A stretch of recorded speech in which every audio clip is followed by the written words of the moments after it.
My name is Kevin Porter, and I am 52 years old.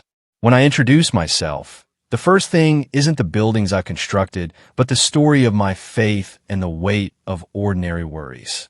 I was just a construction foreman, with calloused hands and a mind always occupied with steel, concrete, and deadlines. Yet beneath that layer of work, I was simply a man carrying common anxieties, paying off the mortgage on our small house, enduring the ache in my bad knee, and quietly praying that my daughter Jessica, far away at college, was eating properly. In those ordinary moments, I realized my faith was like the foundation beneath a building. It didn't show, but it supported everything I lived for. Each morning, I left home while my wife Brenda was still half asleep, leaving a soft kiss and the faint smell of coffee just beginning to brew. Life seemed monotonous, but inside that routine was a constant whisper. Had I lived well enough? Did all my labor amount to something beyond bricks and steel? At times I wondered if one day I was no longer here, who would remember me beyond my family? The projects I built would soon bear someone else's name, but Jessica, Brenda, and the tiny fragments of memory around our dinner table, that was the real legacy. It was in these questions that I felt faith threading its way in, not faith in success or possessions, but faith that a greater hand was watching, holding my breath steady each day. And then the accident came. But just before that moment, I had already been living in a strange mixture of duty, worry, and a quiet belief that there was something beyond it all.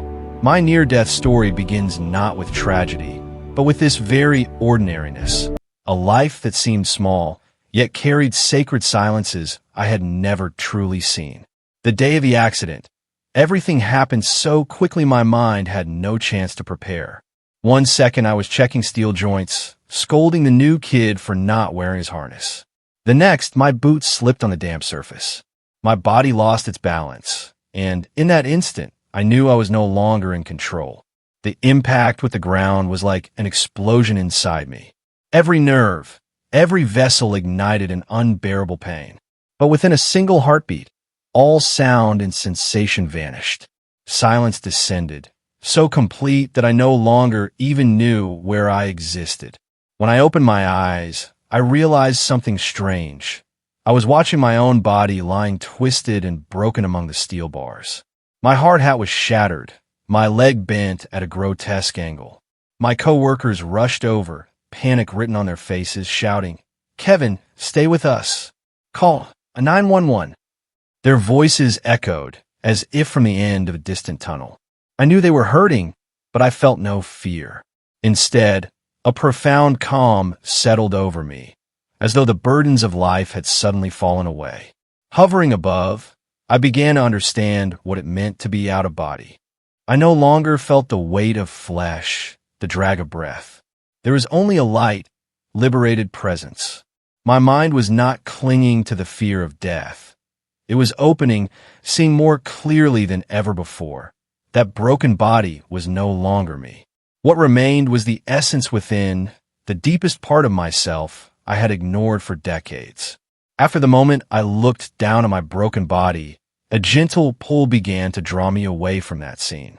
It wasn't wind, nor a hand reaching out, but an invisible current wrapping around my soul. I didn't resist.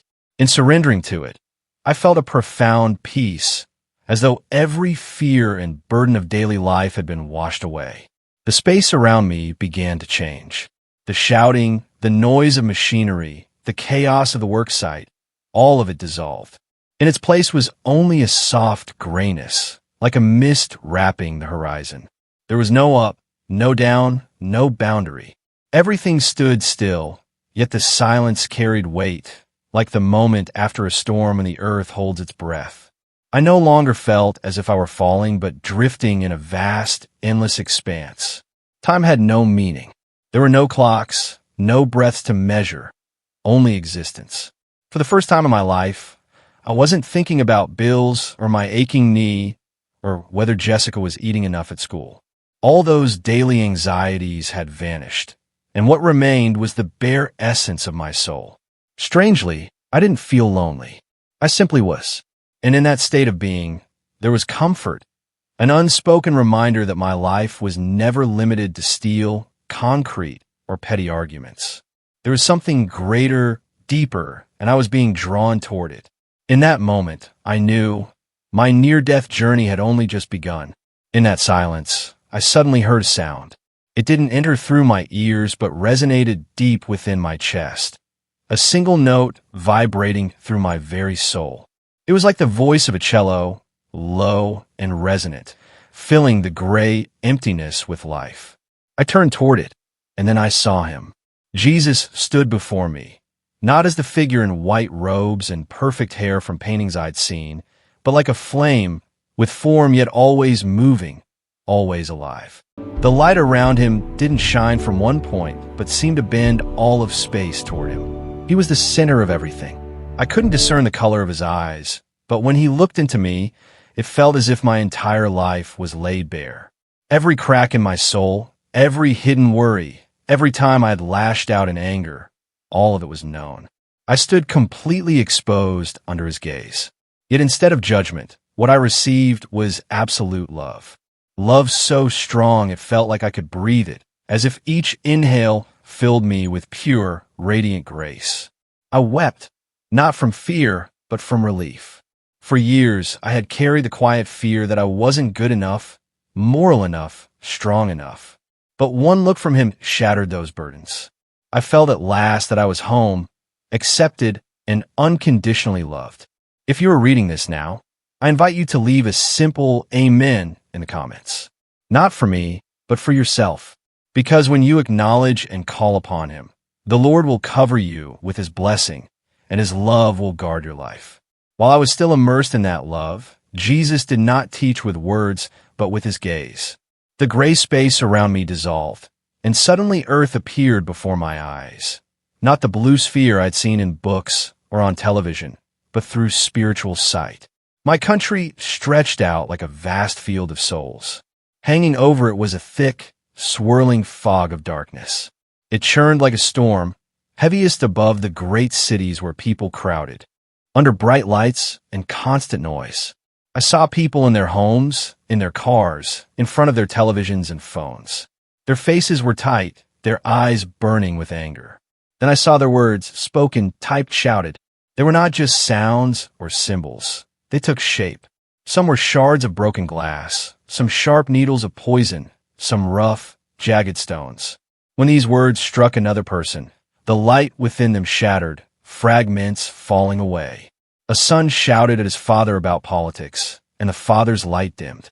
A woman posted venom online, and a piece of her own light disappeared as her words struck out. I suddenly understood. Words carry the power to kill. Not blood spilled, but souls fractured. Every argument, every sarcastic remark was fueling an invisible war. And I heard clearly in the depths of my being the thought of Jesus. They are murdering each other. Not with knives, but with words. My heart ached. I remembered the times I too had spoken in anger, throwing my own shards into that dark fog. A crushing weight of guilt pressed on me, but also clarity. This was the truth Jesus wanted me to see. The world is drowning in a silent slaughter, a murder carried out through words. I trembled as I turned to the Lord. The question rose from within me. But Lord, these are just arguments, just words. Why do you call it murder? At that very moment, I didn't need an audible reply. His gaze alone unlocked my understanding. I felt his voice resonate deep in my soul. You build with wood and steel, but my Father builds with souls. Every word is either a brick that supports or a blade that destroys. And as that truth unfolded, I saw it clearly. A hateful word was a hammer cracking a foundation. A judgmental word was a saw splitting a brother in two. And a lie was poison seeping into the soil, killing the spirit from its very roots. Image after image appeared. I saw Charlie Kirk, then other faces from different networks, different parties. Each one wielded words like weapons. Some believed they were fighting for truth, even in my name. Yet I felt the sorrow of Christ. They think they serve me, but they are feeding the darkness. The true enemy is not the person on the other side of the screen.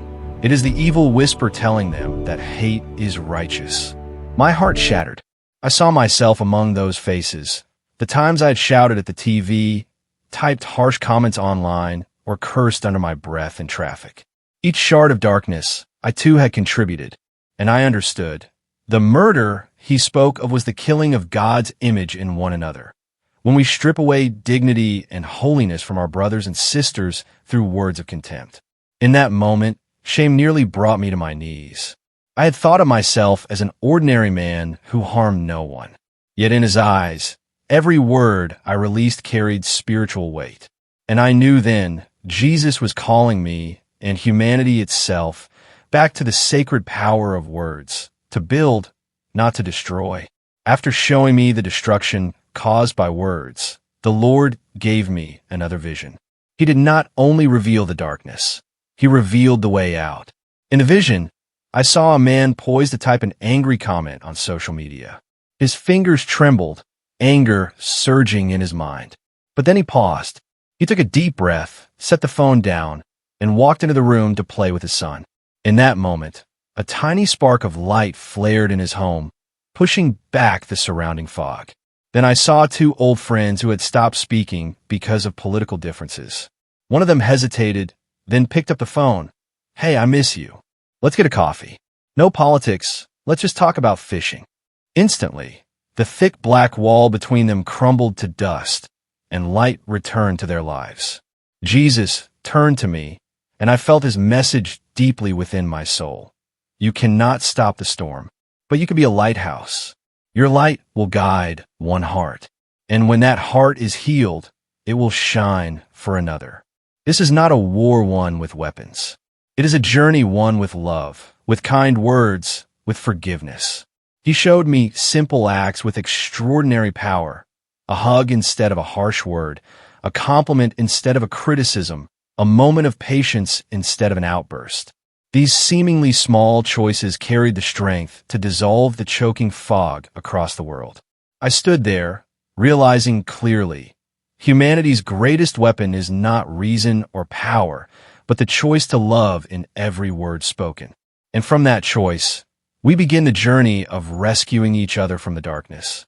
As the light spread, my heart overflowed with peace I had never known. I looked at Jesus and pleaded, "Please let me stay. I don't want to go back.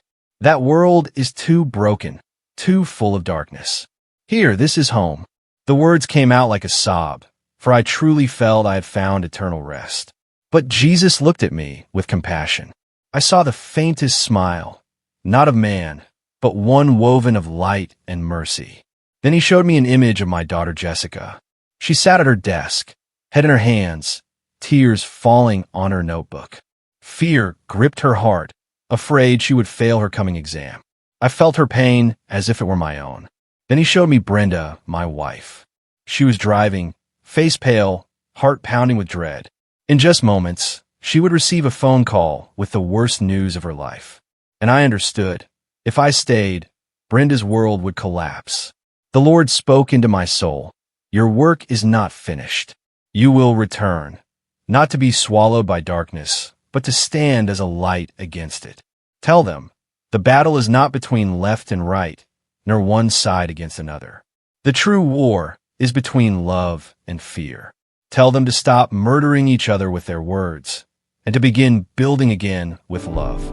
I wept again, this time not with relief, but with anguish at leaving that perfect peace. Returning to the world felt like being torn away from home itself. Yet I understood, love does not hold me for itself. Love sends me back to share the light with others. I don't know how it happened, but right after the Lord's words, I felt myself being pulled back. It wasn't gentle like when I left. It was violent, as if I were being dragged into a storm. The radiant light faded, replaced by shock and agony. I heard machines beeping, voices shouting, "We've got a rhythm. Keep pushing." My whole body was in searing pain, like I had been crushed beneath a truck. Each breath stabbed like knives in my lungs. I opened my eyes slightly and saw a masked face hovering close. "Mr. Porter, can you hear me?" "Squeeze my hand." With all the strength I had, I squeezed faintly. The man exhaled in relief. "He's back." Thank God. The following days in the hospital blurred together. Brenda sat by me, clutching my hand, her eyes swollen from tears. Jessica rushed from college and fell into my arms, sobbing on my shoulder. Doctors told me that with such a fall and more than 10 minutes of cardiac arrest, I shouldn't have survived. But they didn't know. The life within me was no longer just flesh and heartbeat, but a mission from God. I understood. I had returned with a purpose to tell the world that Christ's love is real. That the enemy is not your neighbor who votes differently, nor the politician on the opposite side. The true enemy is fear, the hatred that whispers into our ears daily. And every time we release words of contempt, we are participating in the death of unity. I, just an ordinary builder, have seen this truth in the very presence of Christ. And now, I cannot stay silent. I must tell it, so that every person knows your words are meant to build, not destroy. Now, as I sit here telling this story, I am no longer just a man who mixed concrete and raised steel frames. I am one who touched a truth beyond life and death. I have come to know that heaven is real, and the love that fills it is the very model of what we are meant to build here on earth. Let me tell you this. The enemy is not the one who disagrees with you, not the neighbor you dislike, not any political party. The true enemy is fear, the hatred that drives us apart. Every time you release words of contempt, you are participating in the killing of unity, in the destruction of God's image in your brother or sister. Yet just the same, every kind word, every embrace, every act of forgiveness carries the power to restore a soul. You can be a light, however small, in a world drowning in darkness. Never underestimate the power of choice. One loving word is enough to shatter the chains of hatred. I am not a pastor nor a theologian. I'm just a builder who fell, died, and saw the glory of Christ. And I know this for certain. Jesus is not on the side of politics. He is on the side of love. He stands with those who build bridges instead of walls. And he is calling each one of us to do the same. So if you're hearing this story, I invite you to leave an amen in the comments. Not as mere feedback, but as a declaration that you too choose love over hate. When you write, amen, you open your heart to receive blessing, to let the love and protection of God flood your life.